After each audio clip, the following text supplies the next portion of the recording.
Hi, good evening. My name is Claude Kershner, and I fundamentally believe in the transformational power of entrepreneurship.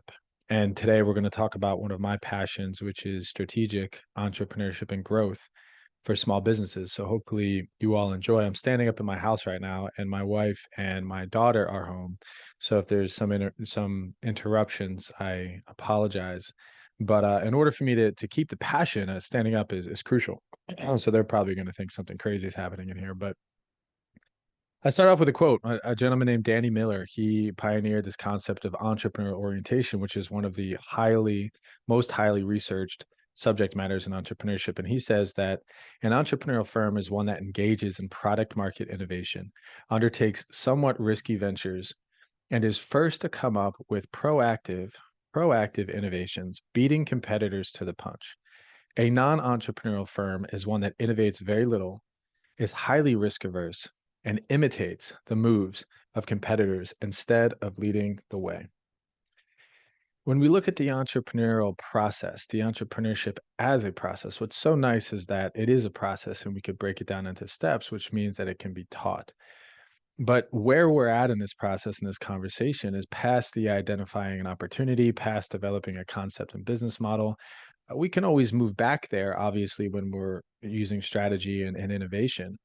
Well, really where we're at right now is the implement, manage, and grow phase. So in our mind, if you haven't already started the venture, picture yourself in the driver's seat of this venture a year from now when we have this conversation.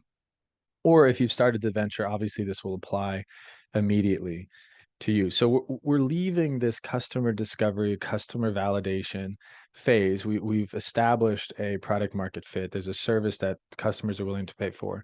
And we're moving to this execution understanding. So now, unfortunately, and we'll hone in on this big time, is when companies move away from this entrepreneurial mindset of creating the venture, finding the product market fit, and bringing it to a place of industry. Sometimes the entrepreneurial instinct leaves them because now we have to systematize, we have to set up structures, we have to have a hierarchy, we have to create processes, and the entrepreneurial nature leaves the organization. But what I'm going to assert is that we need to do just the opposite when we're thinking about customer creation and company building. And certainly when we think about something called the external environment. There will be opportunities where we will look internally at our organization, but I want to make sure we all understand the difference. Sometimes businesses, when they get to a certain level, they're very internally focused on the day to day, the customers, the needs, the issues within the organization. But where most of the change happens, most of the what we're calling turbulence and complexity happens in the external environment. This is the nature of strategy, is understanding the future needs of our organization to adapt to the external circumstances of the future. So I believe, and a lot of other people believe too, that things are only going to get more turbulent and more complex with technology, with customer needs, with the global environment, legal and regulatory concerns. We have to, as entrepreneurs, understand and study these trends and needs. So the question is, when you look out the next 10 years with your organization or within your industry, what do you expect? Kind of pause on that for a second. How can we continue to delight and amaze our customers? More change or less change? What is your response to the external pressures on your organization or your startup or your idea? And what does that look like? If external is changing, the internal strategy needs to change, an ongoing change. Is it the right fit? Is it the right structure? Is it the right strategy? Is it the right process? So, what is strategy? I'll talk about an example within my company. I talked to a gentleman named Shep Murray, who I run a pool business, or I used to run a pool business. Now I just own a portion of it. And Shep Murray is the owner of a company called Vineyard Vines. And Vineyard Vines is very successful, and he has three properties at a very prestigious country club in Ocean Reef. And he was on the phone with me one time, and this was about 6 years ago. And he said to me, Claude, This was after we did something wrong to his pool or he was upset with his landscaping, who knows. He said, Claude, you are not in the service business. You are in the hospitality industry. And it shifted the way that I thought about our strategy. From that point forward, we adopted a customer retention and a customer loyalty strategy, which meant that when a customer called and had an issue, we were willing to give them a credit. We were willing to go the extra mile to ensure that we retain their business as pool service customers because we looked at something called the lifetime value of a customer. And a lot of our decisions were based on keeping our existing customers. We didn't focus a ton of our attention in the later years of our business of getting new customers. We knew that if we kept our existing customers, that they would spread the word and we would increase our customer base that way. So a lot of our decisions, we didn't invest in search engine optimization marketing. We didn't invest in print advertising. We invested in the quality of service offering that we were delivering to our customers. So with that being said, and with that example, a strategy is a plan of action that describes resource allocation and activities for dealing with the environment, achieving a competitive advantage, and attaining goals. Questions to ask yourself. What businesses should I be in? How could I create value in these businesses? We'll talk about something called competencies, your personal competencies, your entrepreneurial competencies, and your core competencies of your organization. What are you good at that others aren't? What can you specialize in so that you can beat your competition? How will this value be superior to that created by other companies or standalone businesses? What kind of systems and structures do you have? Or processes do I have to achieve a targeted value?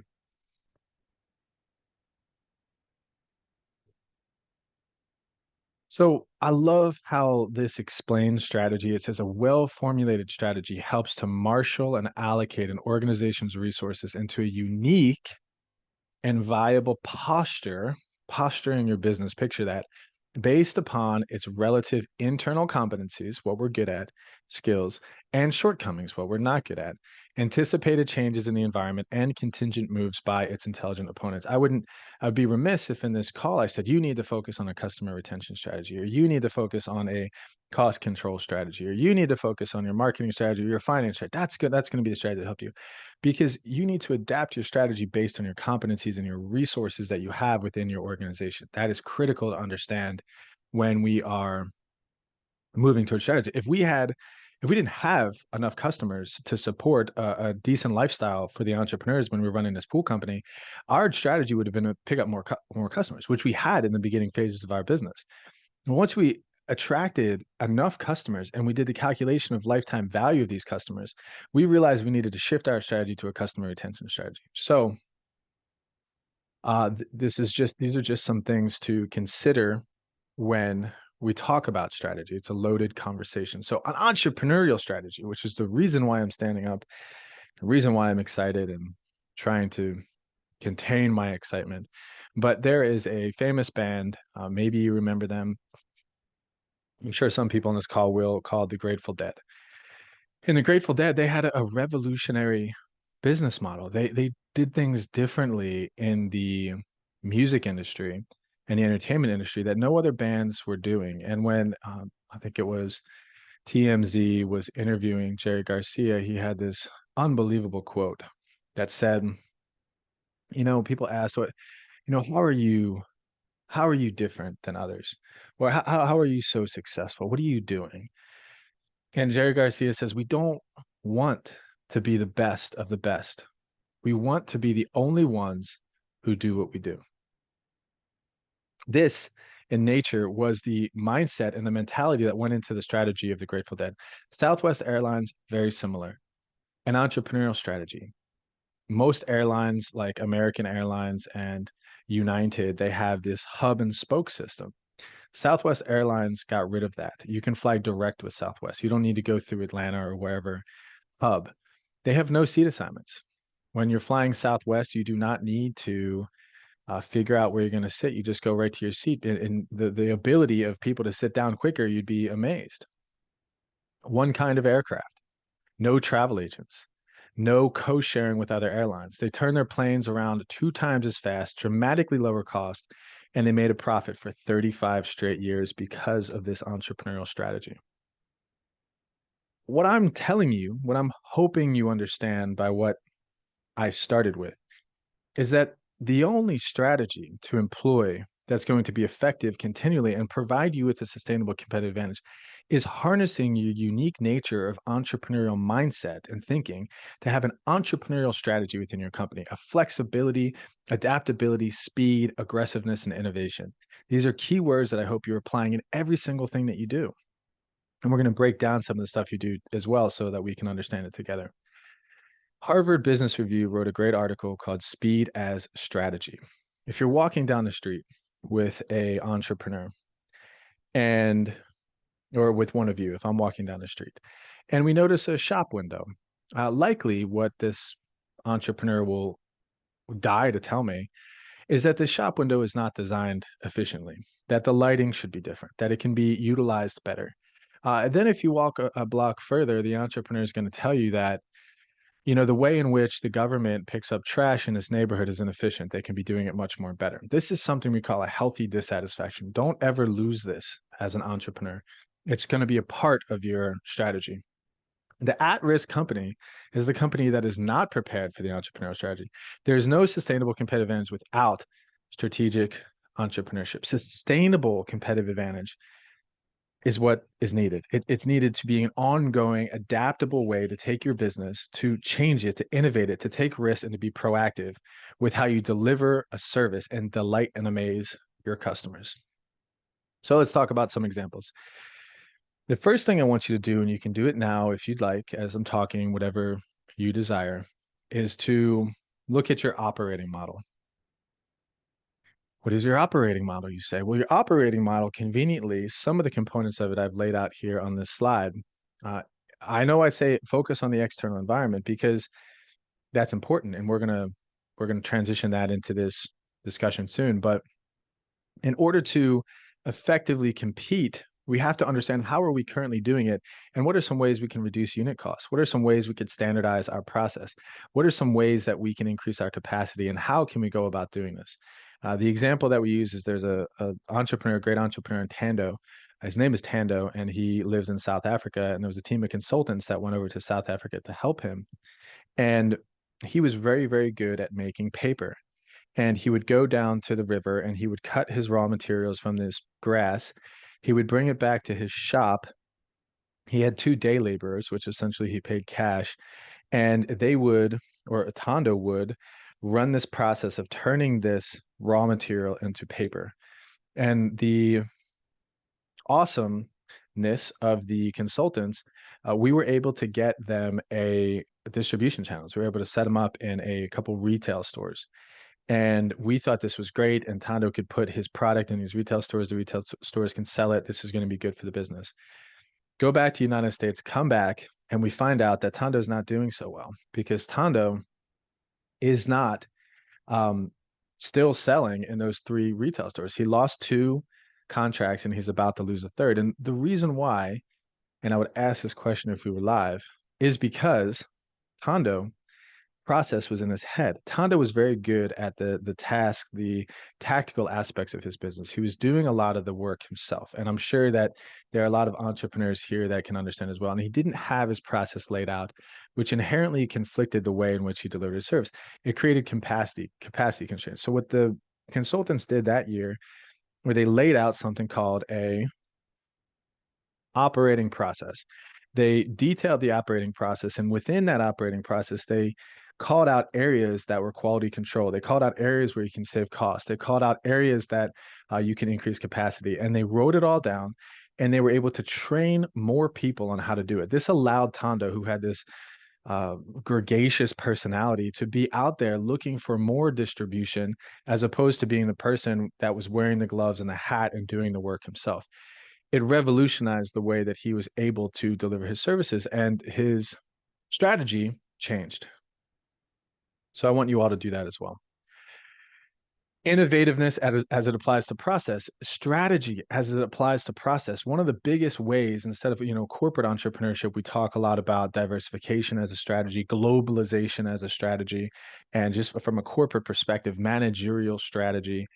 These are great and they work as we grow and scale our companies, but as a smaller entity, The process, the innovativeness as it applies to process is everything when it comes to strategy. Can we create new processes within our strategy? Minor new processes, major new processes, significant revisions of existing processes, modest improvement to existing processes? Can we outsource processes? Do we need to do the things that we do today all the time? Can we find a way to do it with better quality, less unit costs, less inventory, and less risk? These are the questions to ask ourselves as we formulate our strategy.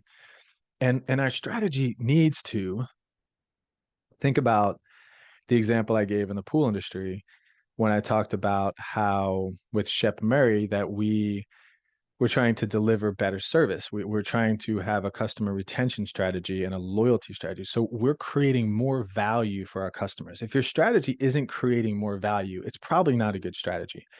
Value comes from an offering and the customer's interactions with your organization. Interactions depend on processes and people. That's why we looked at our processes. A picture of how you actually create value each day is important to understand. And when we talk about a core competency, these are things like Tondo was really, really good at how he cut this raw material and how he created this paper. And he had a great personality where when tourists come to South Africa, you're going to want a South African created organic paper product. It is obvious. So his core competencies were his excitement about his business, his end product, his quality, the means in which he was able to distribute it. He had key things that he was good at. Those are his core competencies. Was he really good at social media marketing? Was he really good at public speaking? He wasn't good at these things. So why would he design a strategy around those things?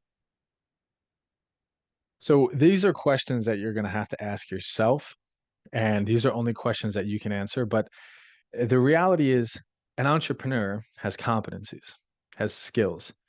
You want to be a visionary, an opportunity seeker, creator, an innovator, calculator, risk taker, resource leverage,er a guerrilla thinker, a change agent, an adaptive implementer of new ideas. This is entrepreneurial thinking and acting. What's your desire for growth? What's your ability to manage growth? Entrepreneurs are often lousy managers. Do you agree or disagree? Growth places unique demands on what might otherwise be good managerial skills. Always short of cash, everything is always changing, employees, culture, customers, logistics, requirements, etc. Letting go and holding on at the same time. Technical versus conceptual skills. Technical skill is making the product. The conceptual skill is designing the strategy. The manager, the entrepreneurial manager is what we hope that you all will start to adopt as we start thinking about strategy. There are tons of inputs in the process of entrepreneurship within your business. The environment we talked about, which is a huge catalyst to future strategy. The entrepreneur, who are you? What are your core competencies? What do you enjoy? What do you think you're good at? Where do you want to be? What kind of business do you want to create? What resources do you have? What is your business concept? Is it scraping gum off the side of the street and trying to sell that for cash, or is it designing the next space shuttle to Mars? These are two formidably different concepts that are going to adopt formidably different strategies. What's the organizational context? So just here are some ideas to create if you have employees or you're thinking about in the future, an entrepreneurship structure. This is a structure is a part of your strategy. What kind of structure are we going to have in order to create value for our customers? And think about how many levels should there be in an organization? How many employees do you have? What are your employees capable of doing? What should be the targeted apron of control? So I just say apron as the covering of control. Are you sharing information with your staff members? How centralized or decentralized should operations be? How formal or informal should structural relationships be? Look at the structure differently. Flatter, broader, and delegation empower people. There's a gentleman named Ed Stack from Dick's Sporting Goods, an amazing value-driven leader. And what he explained to us is that Dick's Sporting Goods has this structure where he's at the bottom of the structure. He is he's a servant leader. So he's at the bottom of the structure and it looks like a diamond. And on the sides are, the managers and the executives. The executives are obviously lower than the managers, higher up in a sense than the managers. And then the staff, the frontline staff, the ones who interact with what he calls the athlete are at the top. So how he portrays how his company is operating and what he invests a lot of time and energy into is the people that are at the top, the ones closest to the athletes, should be doing most of the talking. What do these customers want? The athlete is the most important person in the structure, the customer essentially. The next most important people in structure are the ones that are interfacing with the athlete, with the customer. They should be giving feedback to the managers. The managers should be then giving as much feedback as possible to the executives. And Ed Stack says at his position as the CEO, he should be doing the least amount of talking and the most amount of listening. I thought that was a profound and interesting way to create a structure as an entrepreneur. Entrepreneurship, human resource management. How do we set goals? How do we design jobs? How do we write jobs? A creative job writing process. How do we hire people? How do we train and develop people? How do we evaluate employees? How do we compensate employees? This area here, if you're really looking for a strategy and you're looking for good people to join your team, is one of the most cost effective and the most enjoyable aspect, hopefully, of what you can do. You can write a really, really awesome job description. Even if it's picking up trash on the side of the street, you can make it sound amazing. And you can bring people in and you can uniquely incentivize them to do it well. And you can demonstrate to them that you care about their growth in an organization and that you are an entrepreneurial company and you want to adopt some of their thinking and some of their philosophies and experience into the operations of the organization. That's going to help you find quality employees.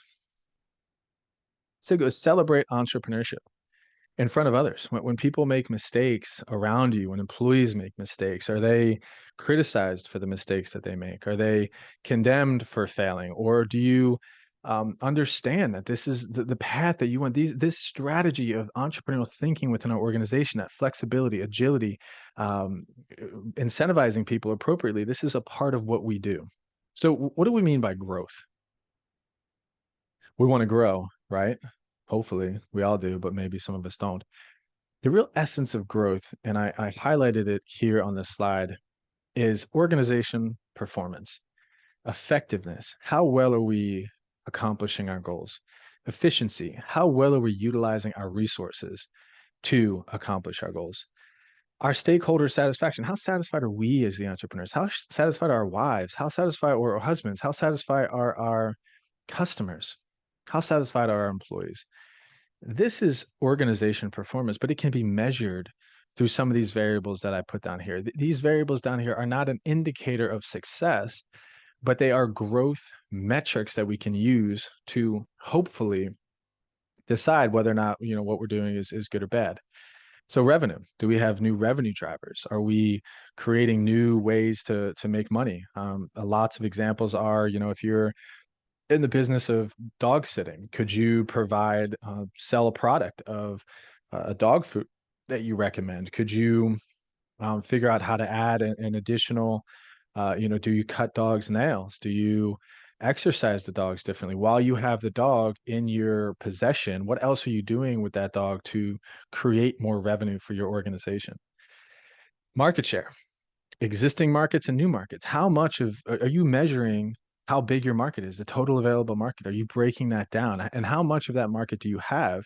And are you capturing more of it? And also, are there completely new markets that you can dive into? So an example would be if you're in the business of coaching kids on how to swim, like you're in the swimming industry and swim training industry, and you realize that in the swim training industry, there's only so much you can do physically and bricks and mortar training the kids on how to swim, but you decided to move towards the educational industry online, and you wrote a book or you created a podcast and you started selling things differently in an educational market and not just training people how to swim. Those are new markets.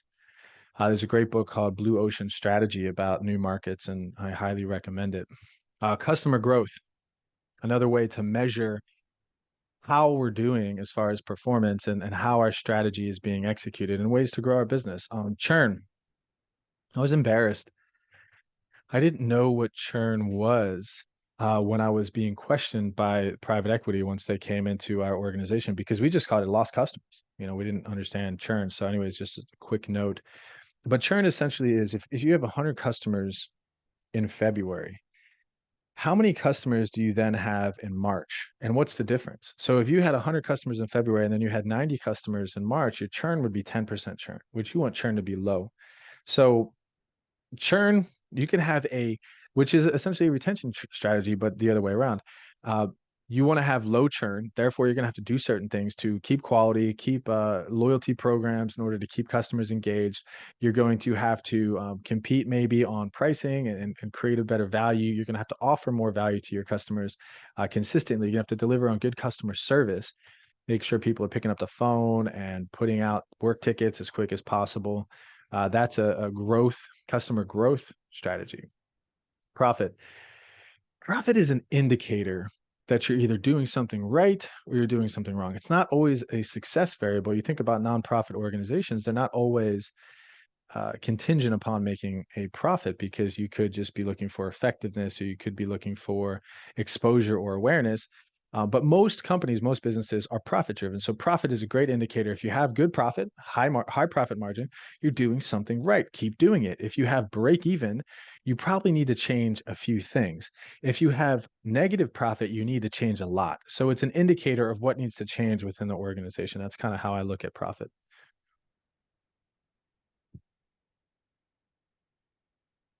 Mm.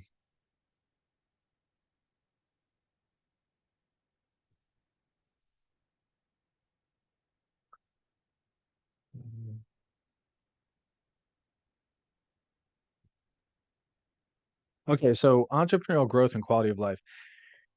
As you grow, if you grow, we have to understand that things are going to change and we have to know how to adapt. And the quality of life doesn't always improve as our company grows. So that's why we have to think about strategy, but the ability to adapt. Great quote by Peter Drucker says, when a new venture does succeed, more often than not, it is in a market other than the one it was intended to serve, with products and services not quite those with which it has set out, bought in large part by customers it did not even think of when getting started, and used for a host of purposes besides the ones for which the products were designed. Interesting quote. Revenue growth. Examples: HVAC company comes in and wants to you change out an air conditioning, and that same HVAC company very well could offer a quarterly preventative maintenance on the system. Creative way to grow revenue. Duolingo. I have never paid Duolingo once in my life, a single dollar, but their revenue model is a freemium model. They offer services, they offer this product for free, and they're constantly advertising to me, where they have an advertising revenue, I'm sure, but they're wanting me to sign up for, $25 a month for me to learn Spanish when I can do it for free. GoDaddy sells websites, but in addition to selling website hosting and domains, they also sell website design services. Create unique ways to grow your revenue. Customer growth. This is a great get, keep, and grow customer. As you acquire more customers, it's important to understand the difference between acquisition and activation. Customers may come into the funnel, but you want to capture them with a charge, a bill, a invoice. You want cash to be in your bank account at some point. So you can acquire them. They could come into your store, which is, hey, you made it here. Something worked in my retail store or the marketing, whatever that looked like, but they didn't buy anything. So that's the difference in acquire and activate. And once you activate them, you want to keep them. And as you're keeping your customers, you're providing good service, outreach programs, you then want to upsell those customers on additional services. Whatever. So in the pool industry, we would capture customers and we would sell them on annual preventative maintenance, which was $400 a month, $400 a year. We'd go out there, change filter elements, change cartridge elements within their heating and filtration system within their pool. We would also, if we had them captured as a pool maintenance customer, we would sell them renovation services. So every 8 years, the material on your pool surface tends to expire, and you need new pool service material. It's an aggregate finish. We call it Pebble Tech, Diamond Bright, whatever it looks like. So we would upsell them on that. And then obviously we would ask for referrals. As we're doing that project, we would put something out to say, hey, done by Reef Tropical, and we would move forward in that way. I got two other examples. I don't know if I'll have time for them, but this one is pretty cool. Now we'll keep moving. So profit growth examples, that there's a company called Case Epic. So it's a mountain bike race, or was a mountain bike race, and they would have these major events every year, and they would solicit registrations online months and months and months before the event. So let's just say they have most of the registrations in about 8 months before the event starts. So they're cash heavy, and they're capable of utilizing that cash as profit, as reserves. And they're capable of taking their vendors and extending the vendor terms out a decent amount of time so that the vendors are not paid, the vendors are paid with the next year's cash flow, if that makes sense. So what they're capable of doing with that cash when they have it up front in a creative way is they're capable of investing into their organization and paying for employees and quality. And they're capable of, even if you just keep that money in the bank account for an extended period of time, you can earn interest on it, which is a revenue source for them. So the ways in which you utilize your cost structure and how do I lease versus buy? How do I look at my costs, and how do I get creative with ways to reduce some of those costs? So Banana Republic was really good at negotiating with suppliers, and I hope that you all are confident with understanding that suppliers want to supply you with whatever it is that they service, and everything is negotiable, especially if you're dealing with a smaller business. So look for supplier terms and ways to improve your costs with their supplier terms. So these are, I'm going to read through them, but make sure you know that it's a academic terminology, and hopefully we can figure out ways to apply this to your business. New to the world products and services. Products and services have never existed before. Space travel. Uh, get into a habit of writing down opportunities on a daily basis in the morning. It really helps. New to the market products. The Uber is a great example of ways in which people, take taxi cabs and utilize cars. And grocery stores is a great example. The online shopping is different. It's the same market, but different way of delivering a service. New product, service lines in the company, additions to product, service lines, product improvements. We talked about process improvement. You can also do product improvements, new applications for existing products and services, repositioning an existing product or service. So an example of that would be, how do I so Foot Locker is a great example where you have Foot Locker, which sells shoes, and then you reposition a portion of Foot Locker shoes as ladies' Foot Lockers. So you specialize in just ladies' shoes, which is wild, but you reposition an existing product. Repositioning existing products, and then cost reductions for existing products. We talked a little bit about that. These are growth strategies. So innovation is a big one. As entrepreneurs, creativity, innovation, and entrepreneurship, innovation is a major catalyst to our ability to capitalize on the agility and the flexibility of being entrepreneurs. New to the world products or services, new to the market, new to the firm, additions to lines, product improvement, revisions, new applications, repositioning, cost reductions.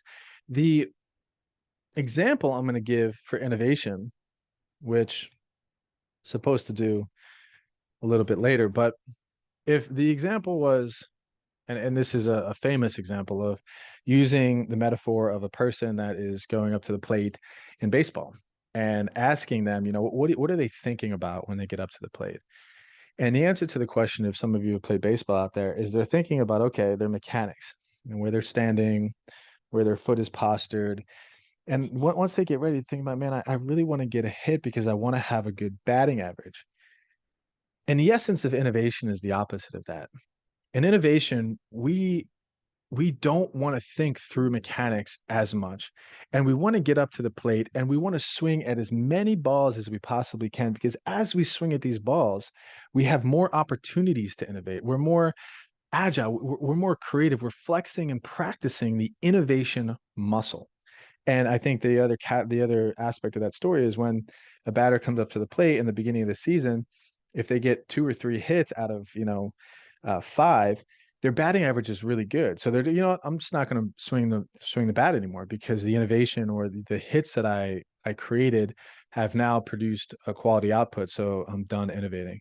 That is not what we're trying to do. So I wouldn't be a university professor unless I provided you with a 2x2 matrix. So this is just something for you to look at. I won't go through it. This is the growth strategy matrix: new markets, current products, new products. ways in which we can diversify, penetrate new markets, market penetration, market development, alternative channels, and product development. So alternative channels are, an example would be fresh cut flowers. If you are utilizing the service of fresh cut flowers the way I'm utilizing the service, if you go to the store, if you go to a flower store and you buy flowers and you bring them home and I give them to my wife loves me for a couple of days, but after a couple of days, the flowers die and she doesn't love me anymore. So a great way in which a new channel was produced is an online retailer just would capture the customer and then they would go straight to the suppliers, the ones who actually cut the flowers from the field. And in the field, they would ship those flowers directly to the customer, which decreased the shelf time of those flowers, which increased the shelf life of the flowers sitting on my countertop, making my wife happy. New channel, amazing. Drone delivery is another one. Just as an example, and how are restaurants using these drones to deliver their goods to the customer? How does the product get from our company to the customer? Creative thoughts. The music industry is a great example on how that has changed through the innovation of iTunes. Just another channel, as opposed to going to Virgin Records to buy, you know, a CD, if you guys know what that is. But this is one of the last, if not the last slides, and I want to do the best I can to drill home this concept of strategy as entrepreneurship, strategic entrepreneurship.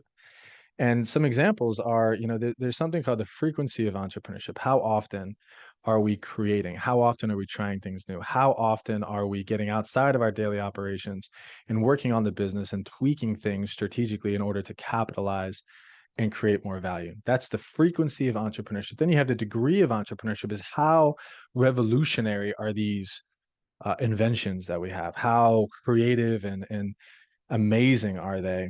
And I promise you that there was a speaker, I forget her name, that came to the Christmas party, and she delivered an excellent presentation. And I promise you that she wasn't doing those excellent transformational presentations 5 years ago or 2 years ago, that she decided that she was going to utilize this as a catalyst for her degree of change. She did things differently. The way in which she presented was different. How often is she taking that same presentation and trying new things with it? How often is she doing a 5-minute clip and maybe she's presenting here and over there? And how often does that happen? That's the frequency of entrepreneurship. And then the degree of entrepreneurship is now she's doing a presentation on the side of Mount Kilimanjaro. And whoa, did you see that? That is a phenomenal, that is a huge undertaking that is transformational in the field of presentations. So when we look at that, we're looking at the frequency of entrepreneurship and degree of entrepreneurship. Where do you fit on this map? If you can see the second one, we look at certain companies. If you look at Wendy's, Wendy's has an entrepreneurial, corporate strategy of changing and innovating often, but it's incremental. They might have, instead of a regular burger, it's a buffalo burger. Instead of American cheese, it's spicy cheese. So it's very small, incremental, and they don't do it very often. Nucor Steel, another example, is they they don't change very often, but when they do change, it's revolutionary. It dynamically changes the way in which the industry of steel is done.